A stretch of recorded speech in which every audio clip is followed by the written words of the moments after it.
Okay,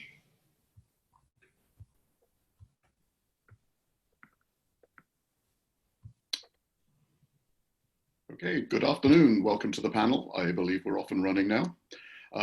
This is How Much World Building is Too Much? Beneath this wild lockdown beard, I'm still Alan Smale, and I'll be moderating the panel. I'm obliged to tell you that this panel is being recorded.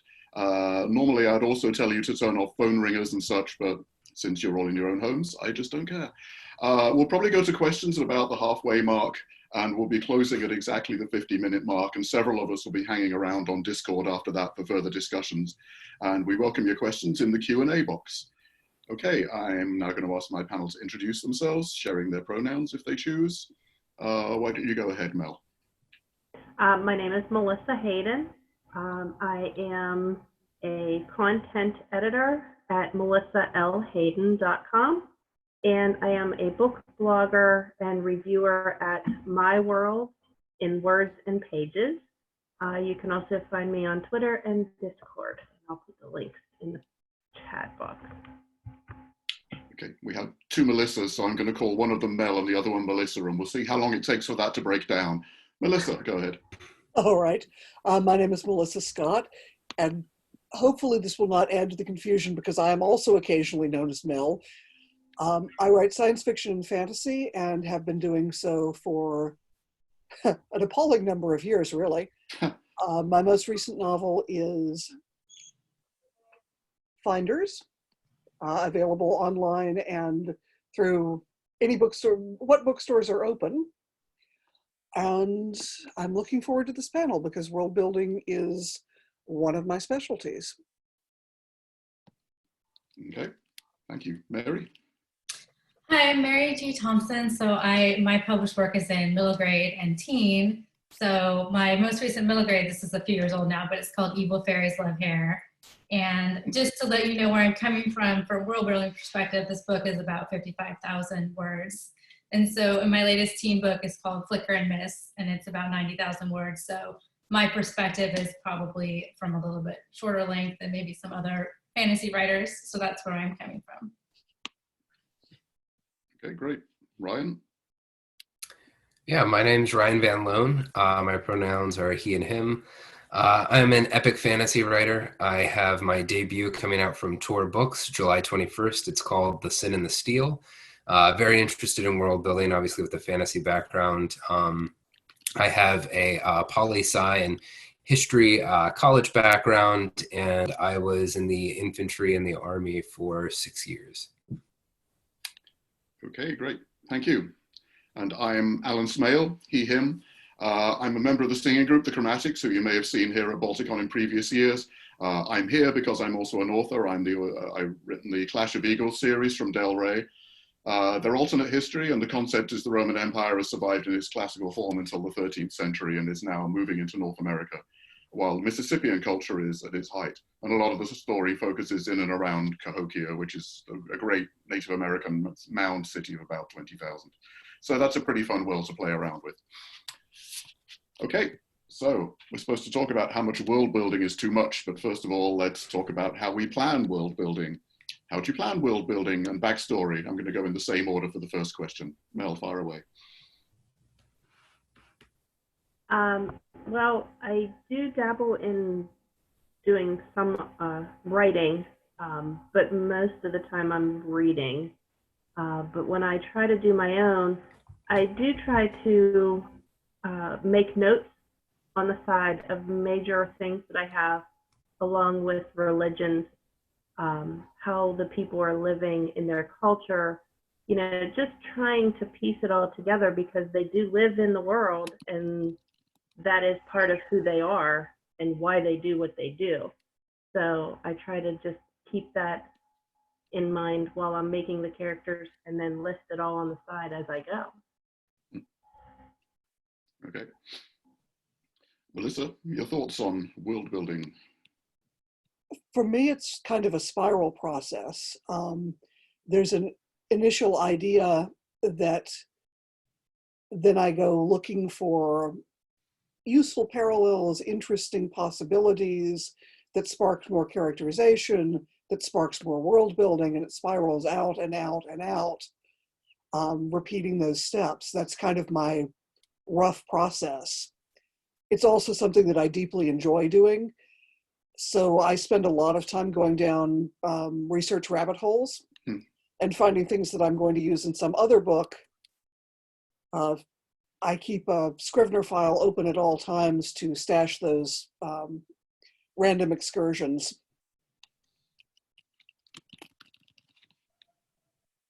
Okay. Okay, Mary. Well, I like to start with the character, the person who's going to be the main character and what's interesting about them. So in Flicker and Mist, the character can become invisible. So I thought, what would make the world interesting for this character? What would make her journey interesting? It's disfavored to be invisible. Why would that be? And so I started creating the world around how to create a journey for her. And so I think some other people maybe start with the world and work in the journey, but I really like to start with the character and build the story around that. And then everything, as Melissa said, it kind of spirals from, trying to make it all make sense and adding in the religion and the political system so that you have a complete world for the character to affect, I guess, and to participate in. Mm-hmm. Okay, that's great. That's interesting. I certainly resonate with you on the spiral thing. That's true for me as well. Yeah. Ryan, how do you plan world building and backstory? Yeah, so I think I'm pretty similar to Mary as far as starting with the character. Typically my books an idea comes to me and it's normally a character's voice and then more comes with it. And once I start to realize who that character is, that tells me, what time and place we're in roughly. And then from there, I think it's just looking for cool, fun things that can design, hopefully, a unique world. Because I think that's one of the nice things about fantasy is the ability to imagine a world other than our own. So looking at those touch points, from politics to fiscal systems, religion, those are obviously going to influence things, but really focusing more on the character and, what's their viewpoint. So if they're a banker, they're going to care about currency. But, if they are a farmer or something like that, currency might be less important to them than understanding the weather and crops and things like that. So really just looking at it through the character's eyes and letting us see the world through their eyes as we go. Okay, yeah, that's interesting. So I'm slightly different because I write alternate history, and in some cases it's the world it's the particular place or the world or the event that I'm writing about that is the starting point. And so with these books, I started with Cahokia. I started where I knew that I really wanted to write a story in Cahokia, and it soon became obvious to me for bizarre reasons that it had to be the Romans that were coming into this mound building culture and finding out about it. And it was that interaction that I really wanted to explore. So I started with the setting, and then of course I immediately needed a character. So I was building up and finding out who the main characters were, like my general, Gaius Marcellinus on the Roman side, and the Native American characters and so on. And then, as a couple of you have already said, it's very much a spiral back and forth between the setting and the characters, and learning more and more about the setting as best I can. So since I'm not writing epic fantasy, I have a real world background for a lot of these things, and I had to find out as much about Cahokia and the Mississippians as possible. And there's a lot of popular articles and obscure academic papers that I read, but there's a lot about that we don't know, and that's where the world building comes in for me and for a number of other people, I guess, is figuring out the belief structures and the economic structures and relationships and all of that kind of thing. So that's, and I guess we're coming on to backstory next. So how much to develop backstory? How much to develop that the reader's not actually going to be able to, not going to see? And this time we'll start with Mary and go around from there. Mary, would you like to begin? Yeah, I mean, the backstory, I usually develop the backstory after developing the character and what's going on today, because it has to be there for the world to make sense. There has to be some kind of backstory. But for me, it doesn't work to create it in the beginning because it ends up just getting thrown out. It's not something that really, I don't really know if it's going to work for the story until I'm writing the story from the character's perspective. So for me, it's not that helpful to do that. I feel like for me, the tone, it comes along with, as you need it, you create it. And I end up putting some stuff back in as I write this, revise the first draft, go back and put some stuff in closer to the beginning that I didn't know when I started writing. So my process is always to write and rewrite and rewrite, and add it in that way, as opposed to creating the story before I start writing. Okay, interesting. Ryan? Yeah, I'm definitely more of an outliner. So when I'm creating the outline, once I know what the character's voice is and I start creating that outline, that helps me start to develop, what do I need to know about this world? And then it's just kind of a question of the iceberg. How much are we going to show? How much are we going to keep back?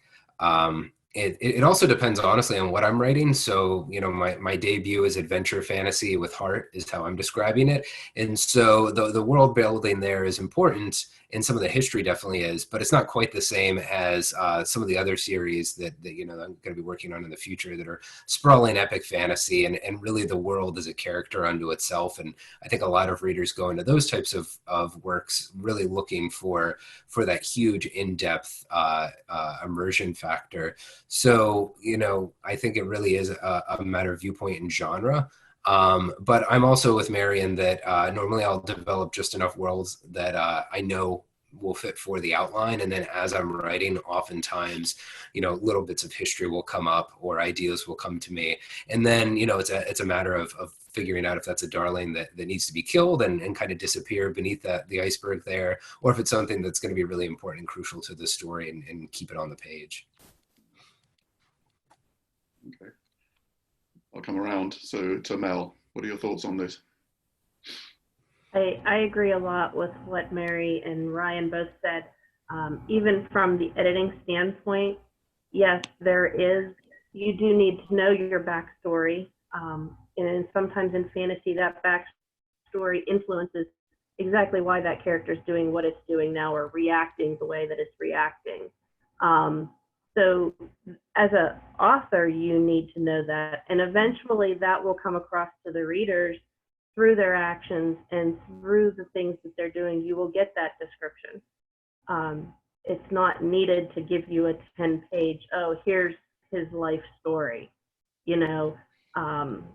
just like Ryan and Mary said. And they do evolve as you go. Those pieces, it's like, oh yeah, they're doing that because now I know why they're acting the way they are, and things come out.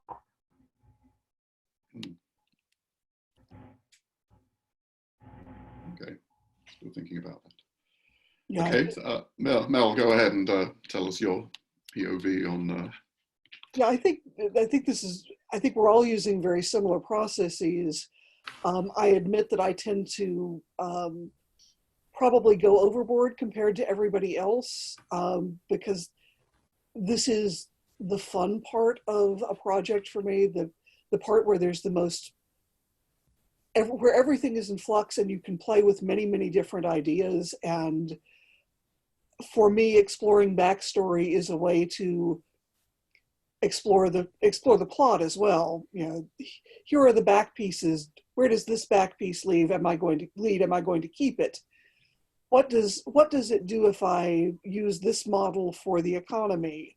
What does it do if I add this particular cool fact into this particular world? Does it improve it? Does it not?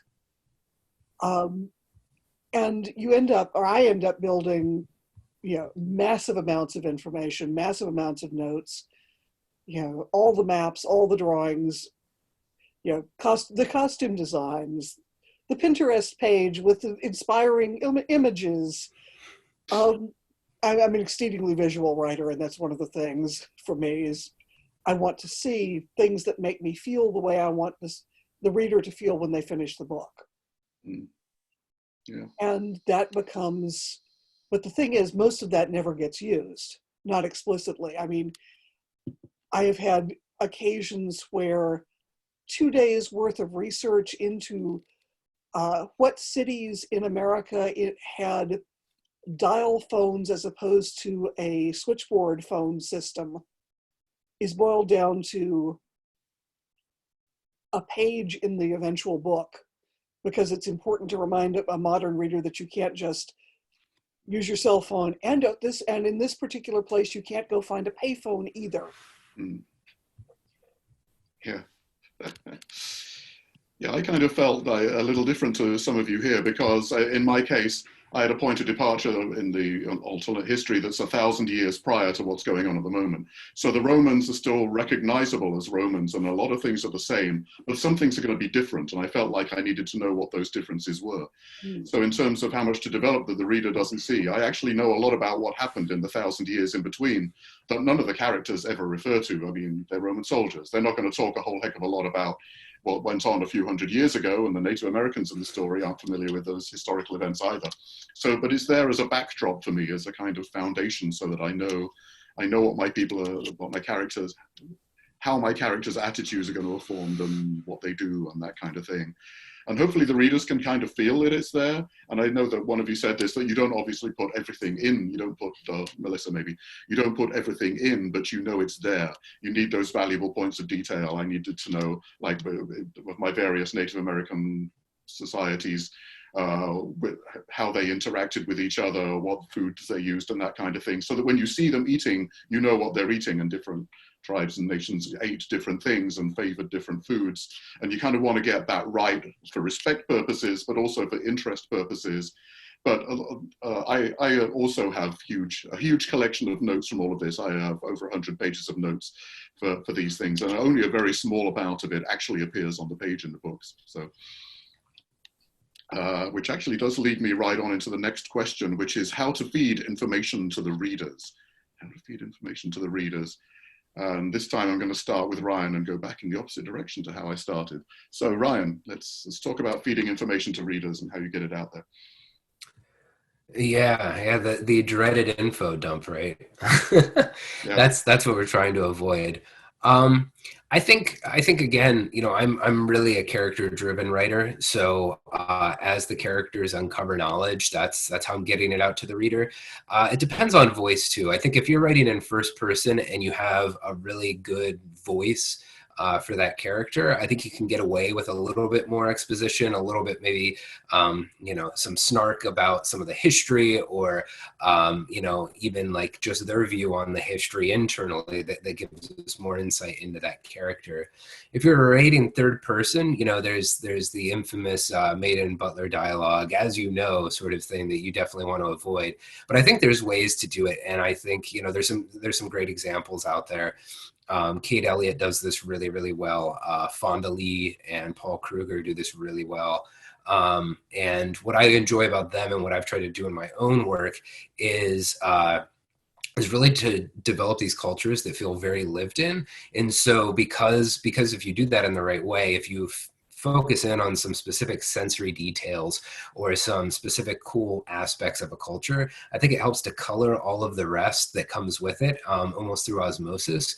And so that way the reader gets this feeling that this is a really lived in world, and this is something that people are alive here. And I think if you do it that way, you can get in a lot of that iceberg without anybody feeling like, you're trying to choke them with it. Okay. See, I have to disagree slightly there. I actually love me a good info dump. And sometimes if they're done really well, I think I get a lot out of them. Sometimes you do have to tell and not show and bring a lot of information out. But I think you do need to connect it to character and sensory information and have it add to the tension somehow, and not be just kind of a lot of information about how to make a saddle because you think saddles are cool, or any of that kind of thing. But I think info dumps, particularly with complicated worlds, which most worlds effectively are, unless they're our own, and it has to be parceled out in an interesting way, and sometimes give you a break from the action. But I kind of like infodumps myself, sort of. Mary, what do you think about getting the information out to people? So all of my books are either first person or close third person, and so everything is going to come out through the perspective of the character. And I have on occasion had somebody tell a story or something like that, but my editor would always say, I think she literally said to me one time, like, take out those like 4 words because it's slowing down the pacing, so like you don't really have a lot of space to put in any info dumps. And so it's all about what the character sees and feels and knows and learns And so, you know, on occasion, I think sometimes you simply have to have somebody tell the character something because you just have to have certain information out there, but you can limit it a lot. You can have the character observe a lot and know a lot because they live in the world. So there's lots of ways, like as you're going along, to have the character perceive things and experience things. And I don't feel that a lot of exposition, it really ends up being necessary as you go through the editing process. Yeah, that's true. And I've had the same notes from editors as well. I have, this much information and they say, can you take out this little part because this little part drags? Well, I guess I could, sure. Melissa. Yeah, I think Ryan had a really good point about the, as you know, conversations. I mean, they are really useful, but the question is, and the way that you can make them work is understanding the context in which the characters are interacting. If the characters share a lot of background, and as you know, it's a high context situation, the characters, well, there's no reason for them to have an as you know conversation. But if the characters don't share that background, if you have a technician and an economist talking about something, each has a reason to say, to have the informative conversation, to say, you need to know these 5 things. And it is organic to conversation. We have those conversations all the time. Also, the as you know conversation can be pointed, as in Star Trek, when Spock says, as you know, Captain, he's generally saying, well, I know you don't know this, Jim, so. And I also think that there's a moment at which you just have to, as Alan said, you have to love your lumps. The expository lump can be actually a tool to tell you about the world. How is this story told? How is this information presented? The classic from the 70s science fiction, the Galactic Encyclopedia entry at the beginning of the story sets the pace, sets a set of expectations. And I think those are ways of making necessary information also move story. Yeah, I agree with a lot of that. Melissa, Mel, Melissa H. Hey, that's all right. We know where we're going. Yeah. I agree. I agree that there is times where you do need the information dropped in there. I've read places that have done information dumps this long that needed to be this long. That's something, you know, and sometimes it just happens when you're writing, you get into the moment and you're like, yes, I know all this, and it comes out. And it's wonderful. And that's why you have somebody that goes through and says, okay, can we kind of condense that a little bit? But it is needed if you're going to a new city that nobody's ever been to before. Your characters, or you have one character that's been there and the other ones haven't. Yeah, we need to have some sort of interaction that explains, hey, you need to watch out for this side of the city, or this is what's happened here, this is why we're here.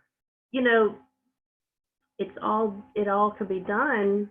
It just has to be parsed in peacefully so that the story, because I've read stories where they've done info dumps for 3 pages and it's like, okay, I just keep flipping and skimming, because to me that wasn't that important.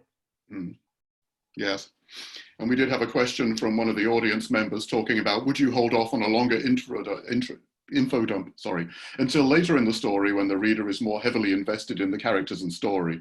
And that's from Kevin Morley. And I would absolutely agree with that. You have to earn it. You have to show some character, you have to show some setting, you have to show some story going on before you get your info dump. The info dump doesn't go like right at the beginning. There are some cases where it works, like the Hitchhiker's Guide or whatever, and you can make it work. But by and large, a good rule of thumb is, I would guess, that the info dump comes in later on, maybe even explaining something that the audience has already seen, the reader has already seen. So perhaps that comes along later. Yeah, I think there's one exception to that, which is when there is something that you absolutely have to know up front or the story will make no sense. That's what I personally find the Galactic Encyclopedia sort of entry or some explanatory paragraph that comes from outside, comes from this culture of the story, but is not part of the narrative. If you absolutely have to know this fact, putting it right at the beginning, sometimes there's no alternative. That's an interesting question because I never really thought of it that way, but I think it's probably true. Like, because I mean, I like the idea of like certain things are sort of mysterious at the beginning. Usually the character is learning with the reader as you go along. They're learning things about what's going on in their world that they have to challenge or work through. And so I think looking back at my work that I probably actually have saved what exposition I feel like I'm entitled or allowed to put in for later. So that's interesting. It's a really good way to put it. Yeah. Yeah, a lot of times they say catch the reader first, inform later. Just to wait even two or three chapters before you give them something information dump wise. But then there's also the controversial introduction that, you know, some people say you need it, some people say you don't. Sometimes that could be used to give the info as well. Yeah, you can often trust readers to come with you part of the way. There's a number of stories I read where I don't actually understand what's going on in the first few pages, but it becomes more and more apparent as the story goes on. And if you're interested enough, then you're going to follow along. But I guess there's also the risk of losing readers. There's a couple of questions we've received in the Q&A thing here that I'm actually going to merge into one. David asks, how do you organize your world building notes? And Jude Marie asks, do you use Scrivener to keep track of your backgrounding? So, how do you organize your notes for world building, for backgrounding, that kind of thing? How do you keep track of all this information? Let's start with Melissa this time, Melissa Scott. Have you met Scrivener and your writing savior? Yes, I use Scrivener excessively. For some reason it works. It allows me to organize things in a way that makes complete and utter sense to me. So I have multiple folders and research sections within each file for each project. Before that, I had enormous notebooks, especially for novels that I did in collaboration. In fact, I can show you the sort of thing that I used to do. Enormous, let's see, this is for the points books, which has, let's see, there's a calendar. There's a whole bunch of fun things. Everything that had to be consistent among a series of books and between two writers. Yeah, I write it all down, I organize it, I draw pictures, I draw charts. I can tell you what the coinage is in most cases. I may be a little excessive in this, but I take a great deal of pleasure in this. And most of it never appears in the story. Yes, I do all of those things too, but I do it in Word files, which must be an amazingly clunky way of doing it. I've never used Scrivener. Maybe I ought to. I managed to fumble my way through a trilogy without using it. One day I'll give it a shot. But yeah, I also have the same thing. I have calendars, I have notes, I have files all over the place. I'm pretty well organized, but it's just a whole bunch of Word documents and Excel sheets. Mary, what do you do? You know, honestly, it kind of comes out to be different with every book, but I used to use, there was a notebook format document in Word that I used to use, and I've used OneNote to organize, you know, tabs, and just when I have tabs with different documents for different characters, and the most important one for me is always the timeline. For every book I've written, it's, you know, I just constantly having to look at it to make sure I'm getting the timeline right. So it's important to record important stuff like that. You know, the color of the character's eyes is on the character sheet and stuff like that. I have a paper notebook as well, but I never look back at anything I write in it. It's more like for my thought process. And then, of course, for a fantasy world, I will have a map that I drew that's just sitting there on my desk. So it's kind of like whatever story you're writing, however I feel like organizing it at the time. I don't use Scrivener though. I never have, so I can't tell you. I don't know if I would like it if I did, but I guess I'm sort of a minimalist. Okay, Ryan, what's your method for keeping track of information? Yeah, I think it's pretty similar to what everybody else's is. I don't use Scrivener either. I'm afraid to break away from my combination of Microsoft Word and Google Docs, but I do mostly do it in Word. Control find is a wonderful thing. I typically set mine up at a high level and then drill down. So I'll start with what are the nations involved, or countries, or regions, and then what are the religion types, or what are the gods, what's the different currency and policies and different types of societies that each of those nations fall under. And I'll just keep drilling down until I get to a point where I have most of what I think I'm going to need for the story I want to tell. So it's a little bit of bouncing back and forth between the outline on one page that I'm creating, or one file, and then going back to the history file where I'm kind of refining that. Because I don't know about all of you, but for me, if I'm writing something and I get to a part where I don't know how it works in the world, it like completely takes me out. I got to spend a couple hours researching something, and I'm just annoyed the whole time because I'm cutting into my writing time. So over the years, I've gotten a little bit better about refining it, but it still happens. Inevitably, about like a third of the way in, when I'm really rocking, is when I'll hit something and be like, ooh, I didn't think about this. I need a couple hours. Okay, and Mel, I don't think I've asked you. No, mine is, it depends on where I am in the phase with that book, but I use Scrivener, and I use just regular notes. I also do a lot of highlighting, colored highlights when I'm doing that, so that I can find it easier if I'm doing notes myself. I've also, I've gone through and done book Bibles for authors after they've written their book and said, oh, I need to keep all this straight. Can you go through and create this for me? When I do that, I use highlighted colors to organize everything in the book that I'm reading. And then I go into Word and I create a grid, and I document everything out for each character, for the world, for the timeline, and everything that's important events that happen in that character's life with that character. I've been able to do that for them, and then that way the author can go back if they have, because they're going to have so much more information, they can then add in what they know is another sheet in that Word document for the backstory, or things that they know for the characters as well. So it makes it easier for them to find everything. Wow, I think I need to hire you. Although I find the things that I go back and look for are often things like, how does a certain character speak? If I have a character, then he hasn't been around for a while, I often have to go back and get myself back into the rhythms of their speech, because a lot of my characters talk in very different ways. They have very different backgrounds. They're often not speaking in their first language and so on. So I have to remind myself of that. I don't think I could do that with. And you know, when somebody hires me, if you know that's something like that that you look for, if you tell me, I can make sure that I put a line in, because I do try to make sure if you have, you know, everybody's got something a little different with each book, and if there's something you know that sticks out, when I get hired, please tell me, and I'll make sure there's a line for it. Okay. Alan, a different Alan, asks, how much of your own personal experience feeds the inspiration into your world building? I'm going to ask for volunteers. Anybody want to take a swing at that one?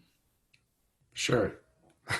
So I'm a big traveler. I love to travel. I've been through quite a bit of Europe, and I've been to Southeast Asia, and I lived in the Caribbean for a little while. And I've lived in, Montana and Georgia, and now I'm in Pennsylvania for most of my life. But I've been all over the place, and so I don't necessarily set out to create a world that replicates the places I've been, but when I'm getting down into the sensory details of a scene, the way a market might smell, or the sounds and sensations of a new place where you don't speak that language, what does that feel like? What does that look like? What do different environments feel like? Humid versus dry heat versus cold, all those different sorts of things that are going to color the scene and the characters and things like that. Those are where I really draw inspiration on personal experiences. And then, I mean, I think everybody brings something personal to the page, right? Like if there's something you found really exciting about this world or an idea that you really liked, because writing's hard. So if you're writing stuff you don't like or that are boring, you're going to have a real tough go of it. So I think we're all writing for ourselves first. And so I think obviously we're bringing that to the page. But for me, it really is digging into those kind of like visceral details within the scene itself where I'm adding stuff that I might have experienced. Yeah, I get a lot out of travel as well. The first story I ever had accepted by Asimov's is called The Mongolian Book of the Dead. And that was essentially based around the experiences that I gained from going into Mongolia for a couple of weeks on a trip and experiencing the Gobi Desert and going up to the lakes area and the forests and all of that. And that the sensory impressions and the knowledge of the countryside and the knowledge of the people, they provide that degree of veracity or something like that, which is very valuable if you're writing in the real world, or even if you're writing in a made-up world, I guess, that is like that area in the real world. I think that kind of experience counts for a lot. And I think I figured out that most of my short stories have been originally motivated by a place I've been or somewhere that I've seen. Anyone else on the panel want to chat about that personal experience feeding into world building? Yeah, certainly travel is an important and obvious thing. But also for me, actually trying to do some of the things that my characters have done, or that would be done in the world of my characters, learning to hand spin. That gives you a different appreciation of process and time. How valuable is fabric if you have to spin all the thread yourself? And it's a drop spindle as opposed to a spinning wheel and so on. What does it look like? What is the process for starting up a Ford Trimotor airplane? I was able to track down there's a website in Australia that, bless them, sell the original owner's manuals for Ford Trimotors. They sell a PDF of it, including the advertising brochure with all the ways the cabin can be configured. This is not something that I have done, but it's now something that I have access to, and that I can, this is an experience that I can recreate. And I think that's important. When you can translate it into, as I think Ryan was saying, the sensory details, the actual feel of what it smells and tastes like to cook over an open fire. Yeah. Haynes manuals are actually good for that kind of technical detail as well, and not just about things like the cars that you have. They have Haynes manuals for World War II airplanes, which normally people aren't going to want to service, but there are a lot of engineer geeks who actually like just to read about the details.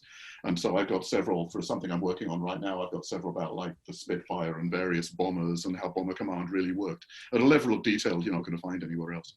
Yes, I have one for the Catalina flying boats. Yes. Anybody else want to talk about this personal side of world building?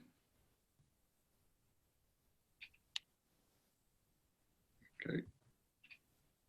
If not, we'll go to Lara's question. Do you feel that the world building process is different when you're writing alt history or historical with magic, Alan and Melissa S., versus stories in a 100% made up world, Ryan and Mary?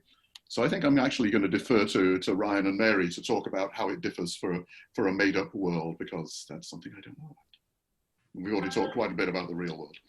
Yeah, I mean, so my middle grade books all start with like the real world, and there's also a fantasy world or element going on, right? Mm-hmm. And my teen book is a completely made up world. So I think with the made up world, there's a little more,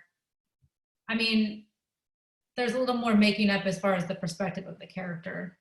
In both situations, you have to make up the fantasy element. But there's more thinking about how the character would think about things differently in the made-up world. Mm-hmm. I think, I've never written all history or something like that, so I think there's less research and more like trying to put together plausibility from scratch, which I think both are difficult and they're different, and both are very interesting. I think, there's less research involved in making something up, and more just creating a puzzle, which can be quite frustrating because you feel like the pieces are always falling apart and you're always having to recreate them, I think. Yeah. Right. Yeah, I think the thing to do, or the troubling bit when you're creating a new world is, you know, you need to establish what the rules are for the reader, and then remaining consistent internally in that world is important, so that you don't, you know, kind of break, you know, it's not the fourth wall, maybe it's the fifth wall, but you don't break that sense of realism and immersion factor that the reader gets. And so, you know, you don't have to worry about somebody pointing out that, you know, your version of the city doesn't match Chicago or something like that. But you do have to worry about accidentally straying from some of the rules that you've set up, and especially if it's around a climactic moment, you know, Deus Ex Machina, that sort of thing, you really want to avoid. So I think those are the tricky bits. I think the fun things are that you're able to create melting pots and mashups of historical and societal things that maybe we haven't seen today, or maybe we haven't seen for, you know, hundreds of years or 1,000 years, or it only existed in this one point in the world at one time, and you can develop an entire history about that. So I think those are the exciting things, as long as you watch out for those pitfalls. Any